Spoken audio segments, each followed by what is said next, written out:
हम जिन लोगों के साथ रहते हैं, जो कुछ भी सीखते हैं और सुनते हैं, वैसे ही हम बनते जाते हैं।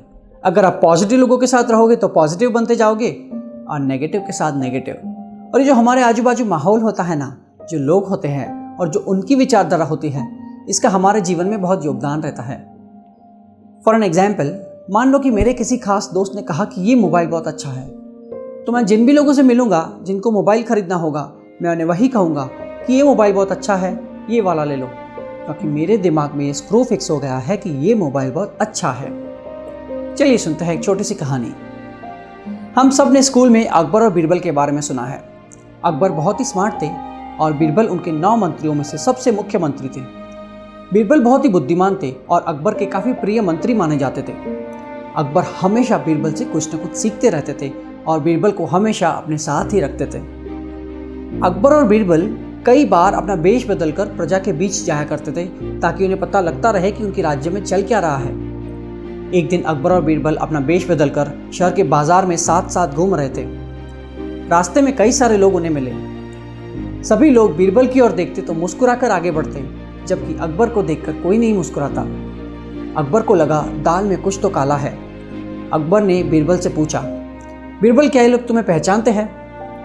बीरबल ने कहा, नहीं महाराज, ना ये लोग मुझे जानते हैं और ना ही आपको जानते हैं। दोनों आगे बढ़ गए, लेकिन फिर भी जो लोग बीरबल की ओर देखते हुए मुस्कुराते हुए आगे बढ़ते, जबकि अकबर को देखकर कोई नहीं मुस्कुराता। अकबर परेशान हो रहा था, उससे रहा नहीं गया। उसने बीरबल से पूछ ही लिया, अगर वे लोग तुम्हें नहीं जानते तो तुम्हें देखकर मुस्कुरा क्यों रहे हैं, जबकि मुझे देखकर तो कोई नहीं मुस्कुरा रहा? बीरबल ने कहा, महाराज, जब भी मेरी और कोई देखता है तो मैं मुस्कुराता हूँ, उसको देख के सामने वाला भी वैसे ही मुस्कुराता है, जबकि आपकी ओर जो भी देखता है वह आपको गंभीर देखता है और वह भी गंभीर हो जाता है, क्योंकि हम जैसा देंगे वैसा ही तो हमें मिलेगा। अकबर को समझ में आ गया और वे भी सभी की ओर मुस्कुरा कर चलने लगे और उन्हें भी सामने से मुस्कुराहट ही मिली। इस दुनिया में हमें वही मिलता है जो हम दुनिया को देते हैं। हर इंसान दूसरों से सब कुछ अच्छा चाहता है, पर वह खुद वैसा बनना नहीं चाहता।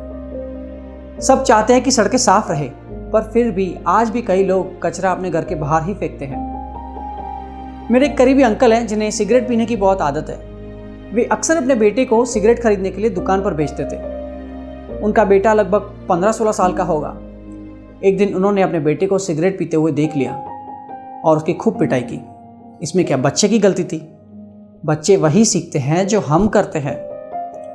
ऐसा आपके साथ हुआ होगा कि कोई एजेंट आपके घर पॉलिसी बेचने आया होगा और आपको पता लग गया घर के अंदर से ही कि वो एजेंट पॉलिसी बेचने आया है जो आपको खरीदनी नहीं है। आपने अपने बेटे से कहा, सुनो बेटा, उनसे कहो कि घर पे कोई नहीं है। बच्चे झूठ ना बोले, ईमानदार रहें, पर हम खुद उन्हें कई बार झूठ बोलना और बेईमानी करना सिखा रहे होते हैं। सबसे पहले अपने आप को बदलना होगा, दुनिया अपने आप बदल जाएगी। मुझे उम्मीद है आप भी अपने जीवन में जो भी बदलाव देखना चाहते हैं वह आप लाएंगे।